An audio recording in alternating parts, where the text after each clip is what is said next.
യാചിച്ചു കിട്ടിയ 4 പിടികവലുമായി ത്രിലോകനാഥനായ നിന്നെ കാണാൻ കണ്ണ ഞാൻ വരികയാണ്. ഇന്ന് നീ മഹാധനികനും ഞാൻ പരമദരിദ്രനുമാണ്. സങ്കടം പറയാനല്ല നിന്റെ മുമ്പിൽ വരേണ്ടതെന്നറിയാം. പക്ഷേ കുട്ടികള് 4 നാളായിട്ട് പട്ടിണിയിലാണെന്ന് അവരുടെ അമ്മ പറയുമ്പോൾ നിന്നെ കാണുകയല്ലാണ്ട് വേറെ വഴിയില്ലല്ലോ കണ്ണ. നിനക്ക് എന്നെ അറിയാനായില്ലെങ്കിൽ എനിക്ക് സങ്കടമൊന്നുമില്ല.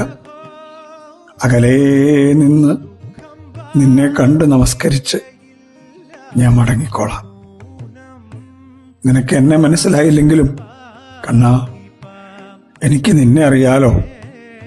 ലോകം മുഴുവൻ നിന്നെ ഇങ്ങനെ വാഴ്ത്തി പാടുമ്പോ നമ്മളെ സഹപാഠികളായിരുന്നു എന്നും നീ എൻ്റെ ആത്മസുഹൃത്തായിരുന്നു എന്നും ആലോചിച്ച് ഞാൻ സന്തോഷിക്കും. പക്ഷേ അത് ഞാൻ ആരോടും പറയാറില്ല കേട്ടോ. ആ ഭൂതകാലം എൻ്റെ കണ്ണ് നിറയ്ക്കട്ടെ, എൻ്റെ ഹൃദയത്തിലെ കുളിര് നിറയ്ക്കട്ടെ. കണ്ണ, എന്താ എൻ്റെ ഹൃദയമിടിപ്പ് കൂടണേ? ദാ ഞാൻ ദ്വാരകയിലേക്ക് എത്താറായി, എൻ്റെ കണ്ണൻ്റെ അടുത്തേക്ക്. കൃഷ്ണ. Download ShareChat.